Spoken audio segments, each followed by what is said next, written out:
to him.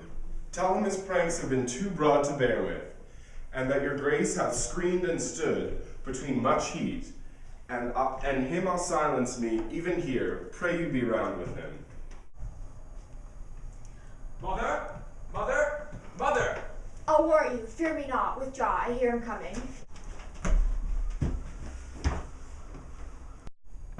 Now, mother, what's the matter? Hamlet, thou hast thy father much offended. Mother, you have my father much offended. Come, come, you answer with an idle tongue. Go, go, you question with a wicked tongue. Why, how now, Hamlet?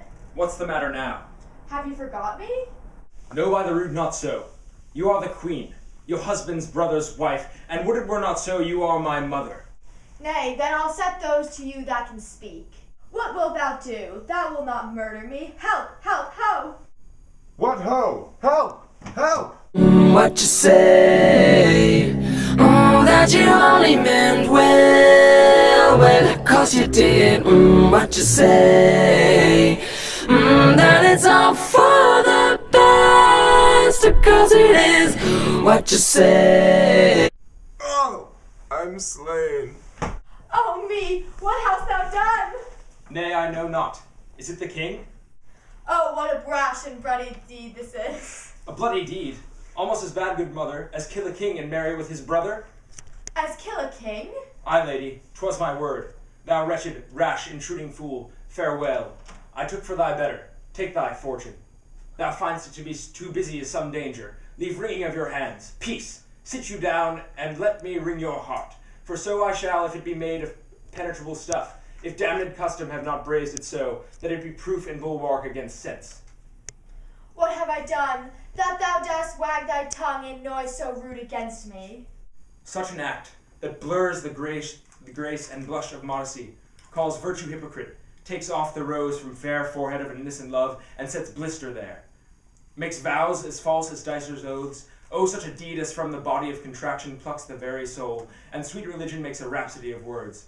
Heaven's face doth glow, yea, this solidity in compound mass, with tristful visage as against the doom, is thought sick at the act.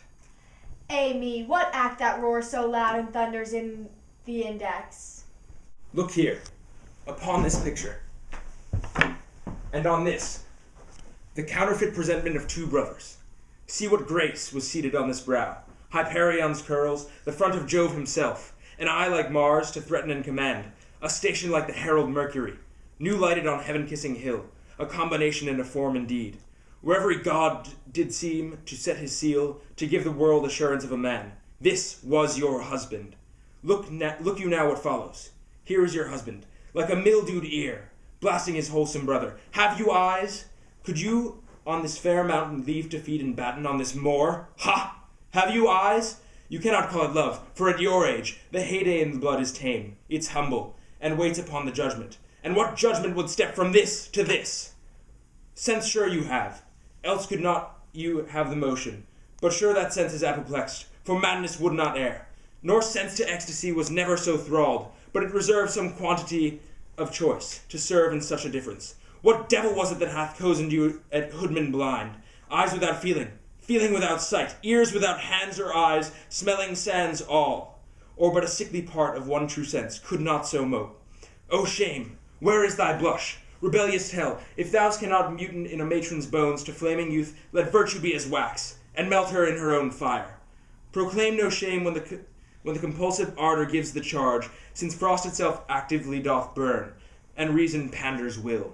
Oh, Hamlet, speak no more. Thou turns my eyes into my very soul, and there I see such black and green spots as will not leave their teeth. Nay, but to live in the rank sweat of an enseamed bed, stewed in corruption, honeying and making love over the nasty sty. Oh, speak to me no more. These words like daggers enter into my ears. No more, sweet Hamlet. A murderer and a villain, a slave that is not 20th part the tithe of your precedent lord, a vice of kings, the cut-purse of the empire and the rule, that from a shelf of the precious diadem stole and put in his pocket. No more! A king of shreds and patches, save me and hover over me with your wings. You heavenly guards, what would your gracious figure?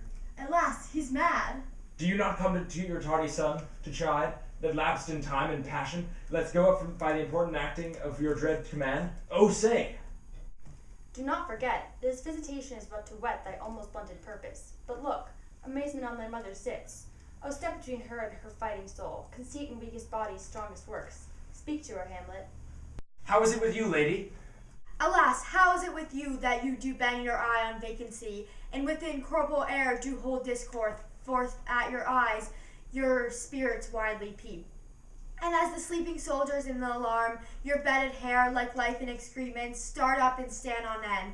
O gentle sun, upon the heat and flame of thy distemper sprinkle cool patience, whereupon do you look? On him! On him! Look you how pale he glares, his form and cause conjoined. Preaching stones would make them capable. Do not look upon me, lest with this piteous action you convert my stern effects. Then what I have to do will want true color, tears perchance for blood. To whom do you speak this? Do you see nothing there? Nothing at all, yet that is all I see. Nor nothing did you hear? No, nothing but ourselves. Why, look you there. Look how it steals away. My father in his habit as he lived. Look where he goes, even now at the portal. This is the very coinage of your brain. This bodiless creation ecstasy is very cunning in. Ecstasy? My pulse as yours dost emperorly keep time, and makes this healthful music. It is not madness that I have uttered. Bring me to the test, and I the matter will reword, which madness would gamble from. Mother, for love of grace, lay not the flattering unction to your soul, that not your trespass but my madness speaks. It will but skin and film the ulcerous place, while ranks corruption, mining all within, infects unseen. Confess yourself to heaven, repent what's past, avoid what is to come, and do not spread the compost on the weeds, to make them rancor. Forgive me this my virtue, for in the fatness of these pursy times virtue itself of vice must pardon beg. Yea, curb and woo, for leave to do him good. O Hamlet, thou hast cleft my heart in twain. Oh, throw away the worser part of it, and live the purer with the other half. Good night, but go not to my uncle's bed.